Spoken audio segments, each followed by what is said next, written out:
Sejam bem-vindos a mais uma edição do Conexão Ibérica. Este é o seu programa semanal onde falamos sobre as principais notícias dos últimos 7 dias, tanto em Portugal como em Espanha. Para mais uma edição, tenho comigo o meu colega Pablo González. Olá, Pablo, tudo bem? Todo bien. Quais é que são as notícias da semana?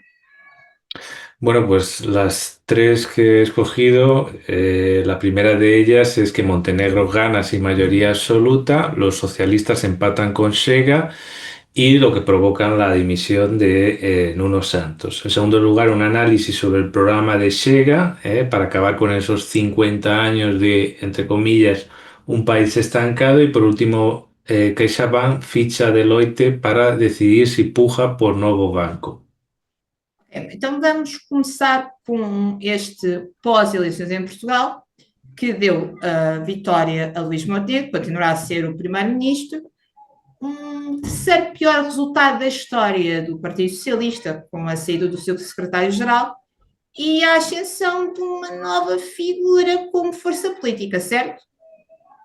Así es, realmente el vuelco en Portugal es brutal desde los tiempos de la mayoría absoluta de Antonio Costa. Sabemos que ha ocurrido varias cosas, varias elecciones en parte convocadas un poco a la ligera, por así decirlo, que han desestabilizado un poco el país y que lo ha aprovechado, evidentemente, por un lado, la derecha populista y por otro lado, pues quien representa la estabilidad, que hoy en día es Montenegro, pues también ha avanzado un poco, no mucho, pero ha avanzado, ¿no?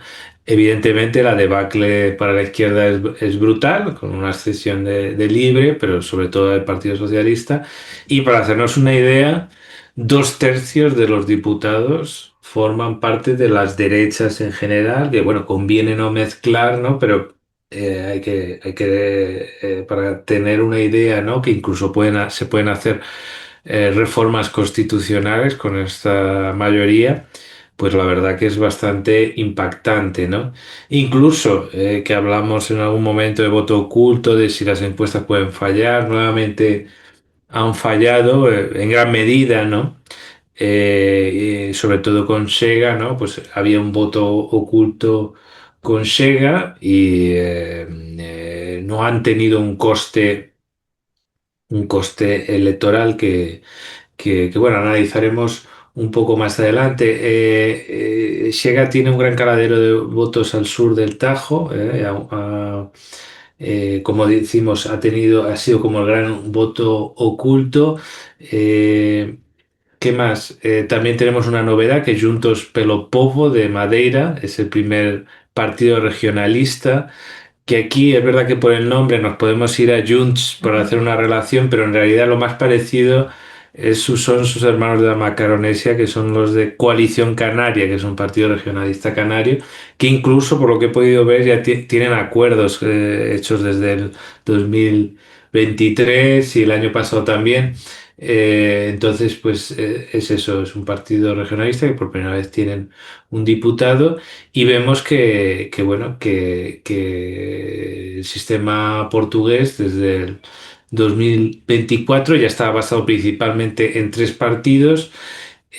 Ahora definitivamente el bipartidismo pasa a la historia siendo sustituido por un tripartidismo casi perfecto con alrededor algunos pequeños partidos. Exatamente. Agora, e vamos continuar a focar no Chega, o partido de André Ventura, que em 6 anos subiu de uma forma bastante considerável. O que é que podemos tirar do programa político que apresentaram? Bueno, hay que decir que Sega está viviendo ese momentum populista, es decir, en torno a esa idea de ser víctimas del sistema, ¿no? Que la ha aprovechado hasta con esos problemas que tenía de estómago, de esófago, André Ventura, ¿no? Hasta última hora ese victimismo lo ha llevado a cabo, ¿no? Dar a entender que estaba siendo envenenado, que estaba trabajando muy duro en la campaña. Pero lo cierto es que sí que está viviendo ese momento dorado donde las críticas le afectan poco, que esto a casi todos los populismos es una de las características. Cuando está en auge, pues bueno, ni sus vinculaciones con Trump, ni esos escándalos de baja estofa de varios diputados le han perjudicado, ¿no? O si lo han hecho un nivel muy bajo y en compensación con otro efecto, ¿no? De tirón electoral, sobre todo en estratos humildes, pues la verdad que no le ha afectado, al contrario, ha crecido sustancialmente y ha conseguido capitalizar ese voto antisistema y bueno, pues esa extrema izquierda ha conseguido trasvases desde la derecha, pero también trasvases desde la extrema izquierda, ¿no? Y bueno, pues lo que veo es que André Ventura insiste mucho en eso de los 50 años, ¿no? Los 50 años, que creo que otros candidatos le han preguntado, y bueno, ¿y qué pasa con los anteriores 50, ¿no? Si el país estaba estancado estos 50, por lo menos lleva a Portugal 100 años estancado, ¿no? Lo cual es bastante irreal, ¿no? Pero bueno, es verdad que el sistema político portugués está sentado con un cierto barril de pólvora en la cuestión social. Tú misma has hecho crónicas sobre situaciones pues que no termina de resolver el sistema político portugués, pero claro, el tipo de cambio que nos ofrece André Ventura, pues desde luego que no es a mejor, sino a peor, ¿no? Ellos dicen que quieren, sí, de una vez desarrollar el país.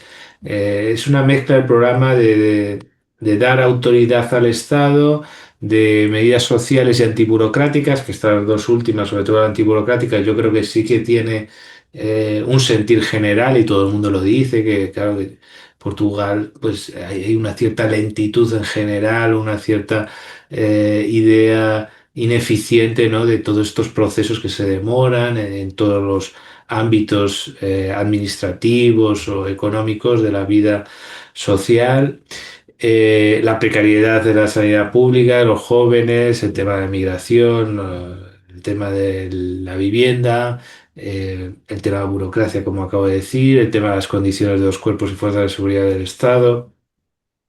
Por otro lado, llega en el programa, no menciona a España, no menciona a los países iberoamericanos y no menciona a los países lusófonos.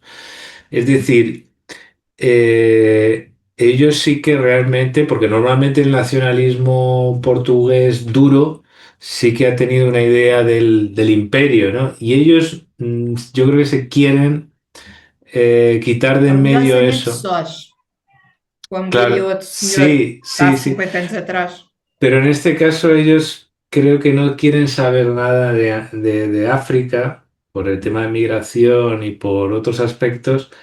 Y entonces no hablan de lusofonía, que en otros ámbitos sí que, y creo que una de las críticas que hace la extrema derecha a Salazar es el haber insistido mucho en África y evidentemente ahora con esa idea racista o esa idea de que, mira, se nos han venido aquí toda esta gente o no nos podemos juntar con esta gente. Entonces, ellos hablan de alianza con Estados Unidos, de amistad con el Reino Unido, de preservación de la soberanía, que esto yo creo es una referencia indirecta a España.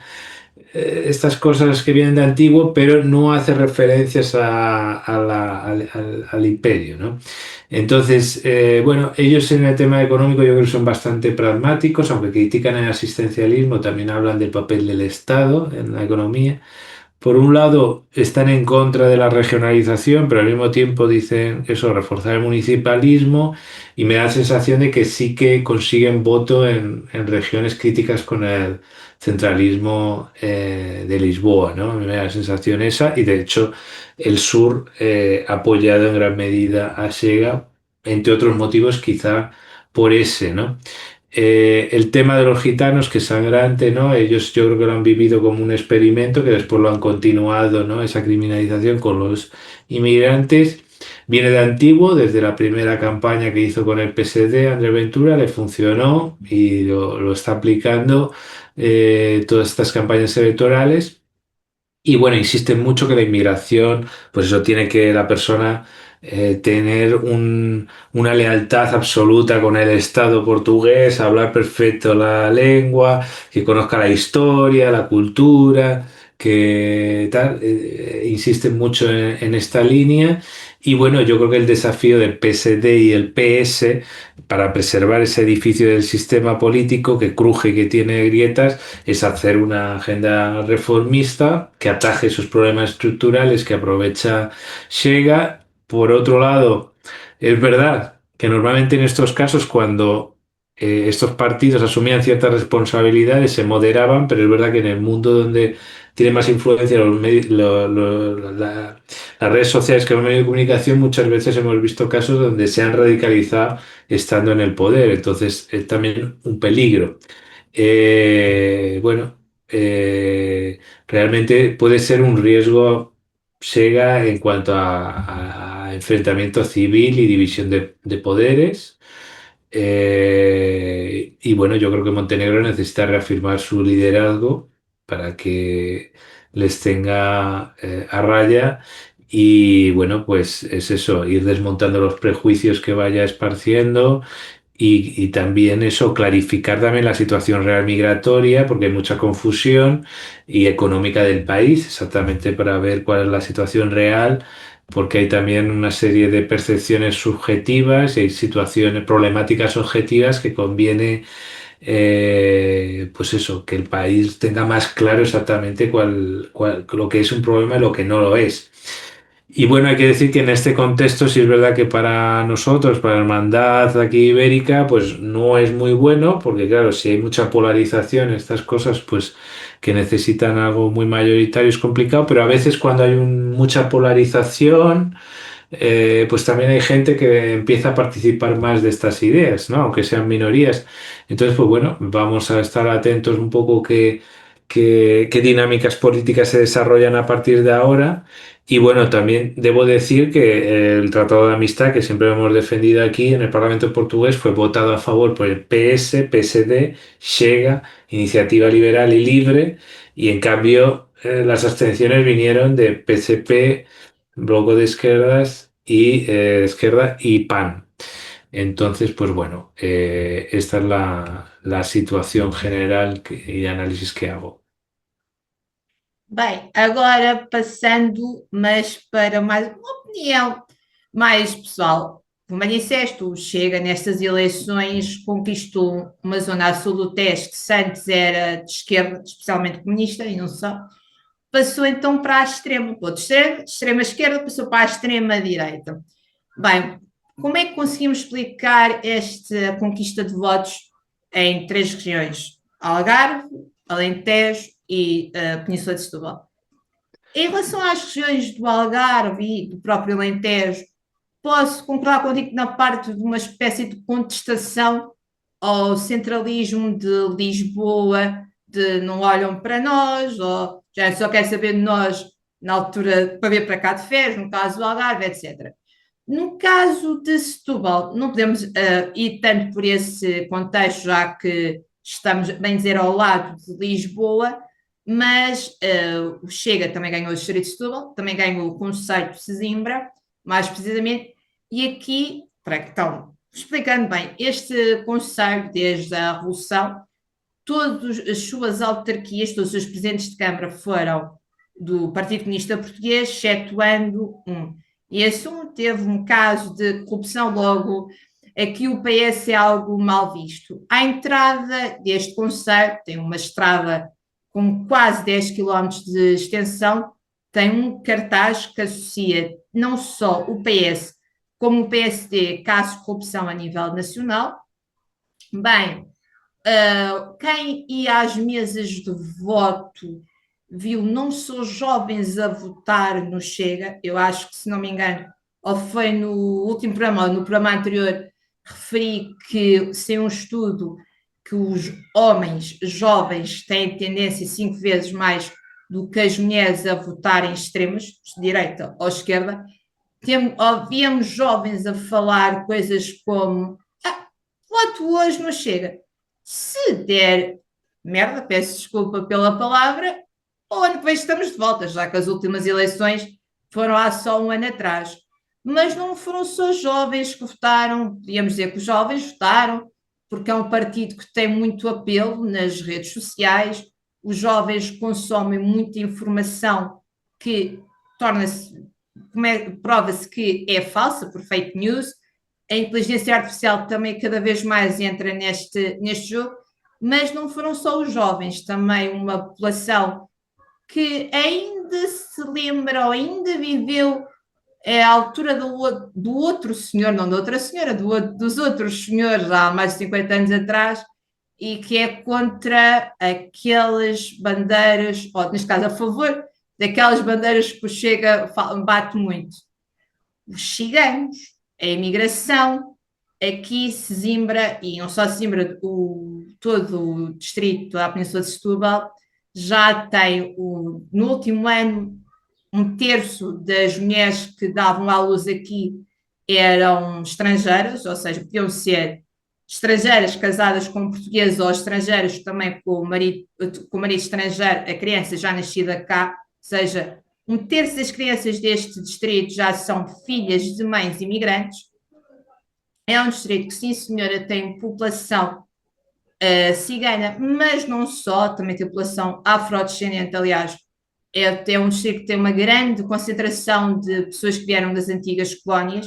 Aqui o Conselho de Sesimbra é dividido em 3 freguesias, uma delas que é mais recente, que é a Quinta do Conde, recebeu muita gente, não só das antigas colónias, como do próprio Alentejo, ou seja, quase que é ali um rastilho de junção de pessoas que veem muitos imigrantes juntos e que vão querer votar contra esta política de portas abertas, como disseste, de imigrantes que chegam cá e não sabem falar a língua, como nos Ubers em que se tem que falar inglês, ou aquelas pessoas que fazem guia turística em Lisboa e que não sabem muito bem a história e inventam ali Dom José é um homem a cavalo, olham um pouco bem que é um homem a cavalo.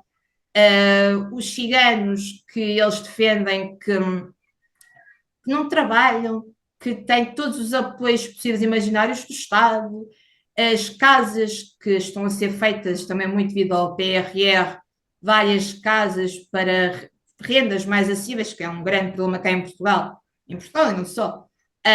O problema da habitação, estão a ser feitas casas, mas que estas pessoas, que não digo que sejam fascistas, ao contrário, já ouvi dizer, e é verdade, não podemos olhar para estas pessoas como perigosos fascistas que votaram, não sei o quê, não sei o que mais, mas sim como pessoas que estão descontentes com alguma coisa. Logo, acho que o grande desafio dos partidos tradicionais, PS, PSD, Partido Comunista Português, Bloco de Esquerda, até o próprio LIVRE, Iniciativa Liberal, etc., é perceberem como é que podem se fazer chegar a estas pessoas.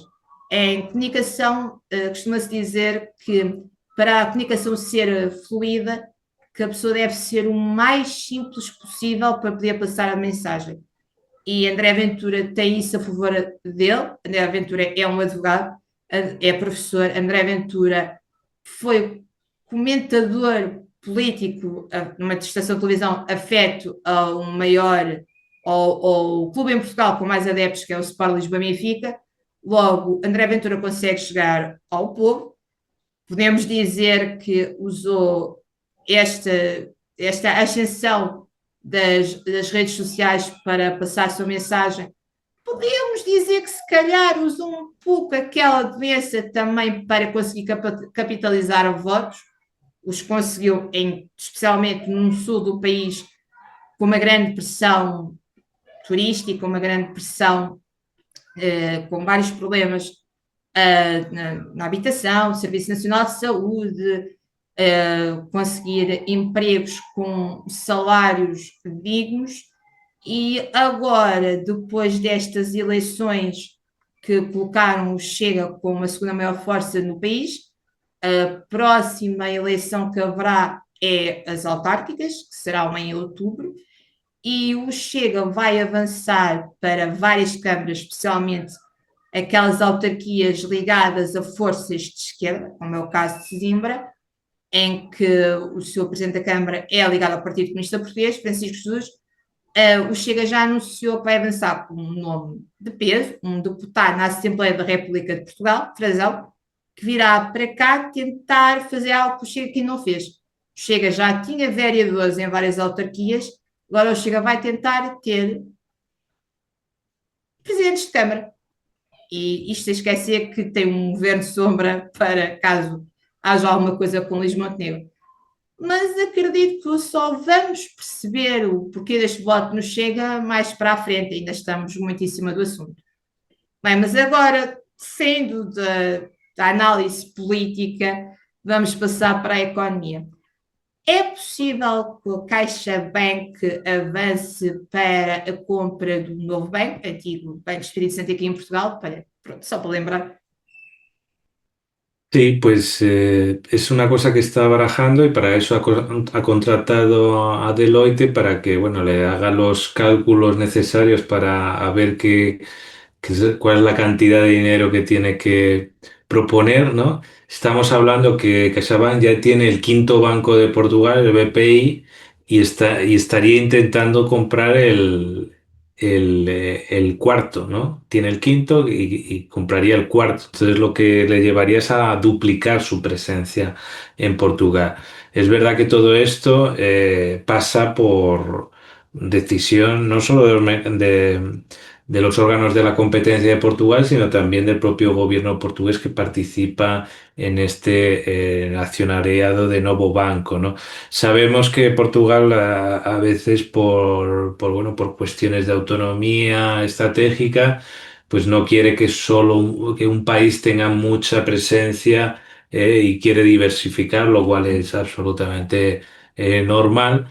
Y lo que pasa que sería así la acción de un banco, bueno, banco que viene de Barcelona, un banco español, un banco que ha apostado también por la península ibérica, que también apostó también a la compra de aquí de Madrid, lo que era en su día Caja Madrid, y le convence mucho, como sabemos, esta perspectiva ibérica y ellos quieren asentarse también de manera más significativa en Portugal. Pero claro, esto tendrán que ver el Estado portugués si lo ve con buenos ojos o no. De momento están solo echando esos cálculos. Parece ser que también hay un grupo francés y la propia estatal portuguesa Caixa Geral de Depósitos que están valorando si, si también hacer ofertas. En cualquier caso, el 25% de este banco lo controla el gobierno portugués y el 75% Lone Star, ¿vale? Es que es el accionista mayoritario. Mantiene abiertas tanto la opción de la venta como la de oferta pública, ¿no? De una OPV, ¿no? Entonces, el Banco Catalán está haciendo números y, bueno, está pensando entre 5.500 millones y 7.000 millones, ¿no? Según los bancos de inversión. CaixaBank, pues, bueno, sería duplicar esa presencia, lo cual sería algo histórico, ¿no? Entonces, hasta aquí mis temas. ¿Cuáles son los dos últimos tuyos? Então, agora, depois de termos falado de política, vamos falar da natureza com o Lício Ibérico, cada vez está mais recuperado, mas ainda precisa de muito apoio. E para terminar, dois mestres da pintura espanhola que se encontram no meio de uma rua em Lisboa. Bueno, vamos con la cuestión del lince ibérico, que la verdad que este animal tan carismático, que en redes sociales siempre es un tema que viraliza mucho, que la gente tiene bastante simpatía, ¿no? Y bueno, ya es un símbolo también para todos nosotros y siempre que hay noticias las divulgamos. ¿Qué novedades hay? Exatamente, então, um dos animais mais característicos do território ibérico, o lince, que no início deste século, não podíamos esquecer que só tem 25 anos, estava em risco de extinção, porque só havia 100 animais destes a andarem por todo o território ibérico, está muito melhor, muito graças a vários projetos financiados por apoios europeus, mas dinamizados não só por privados, mas também pelos governos de Portugal e Espanha, viu os seus números triplicarem ou quadruplicarem neste caso quase, ou seja, até ao fim do ano passado, até ao fim de 2025, em território ibérico já tínhamos mais de 2.000 espécimes destes pequenos felinos, que, ao contrário de há 10 anos ou 15 anos atrás, em que tinham que ser mantidos em cativeiro e reproduzidos em cativeiro, já temos fêmeas que nasceram nestes cativeiros ou que já são netas de outras fêmeas que nasceram nestes cativeiros, a andarem na natureza e a reproduzirem-se na natureza. Bem, estes projetos que existem um pouco por todo o território têm um grande apoio, não só de várias entidades, mas das próprias populações, não só agricultores que já têm consciência que este animal não é um perigo, mas até pode ser benéfico para o ecossistema, mas como dos próprios caçadores, que sabem o que fazer e como devem atuar quando os veem. Bem, vários outros organismos, como é o caso aqui em Portugal da UIP, que é aquele que gera as estradas outros edifícios onde passam transportes, têm tudo campanhas para sensibilizar os condutores para reduzirem a velocidade e o que fazer caso choquem com um animal destes. Bem, dois sítios no território ibérico onde é possível encontrar centros que apoiam a recuperação destes linces. Um está em Castelo-La Mancha, outro aqui em Silves, e estão sempre a procurar voluntários, sejam estes especialistas ou mesmo pessoas que queiram estar em contacto com estes animais muito, muito bonitos e característicos do nosso território. Muy bien, y por último, cultura, arte español en el centro de Lisboa. Cuéntanos. Exatamente. Bem, isto é mais um projeto que o Instituto Cervantes tem aqui em Portugal e que tem em apoio com outras duas instituições. Então, numa rua, bem, no centro de Lisboa, podemos encontrar gravuras de dois nomes grandes do surrealismo espanhol, Salvador Dalí e Joan Miró. Bem, estes dois grandes que se encontraram numa rua em Lisboa estão lá até ao fim do mês de julho e a entrada nas duas exposições é livre e aberta a qualquer tipo de público, em especial aos estudantes, a um público mais jovem que queira ver de perto obras ligadas a estes dois reconhecidos artistas. Bem, este projeto, o Instituto Cervantes, é uma parceria não só com a FUNIBER, mas também com a Universidade Autónoma de Lisboa. Bem, na Universidade Autónoma de Lisboa, no Palácio dos Condes do Redondo, que fica no início desta rua que eu estou a falar, que poderemos encontrar, é possível ver a primeira exposição. Depois, se quiserem ver as duas exposições, basta sair desta universidade, andar uns 500 metros, vamos assim dizer, entrar no Instituto Cervantes de Lisboa e consegue-se ver a segunda exposição.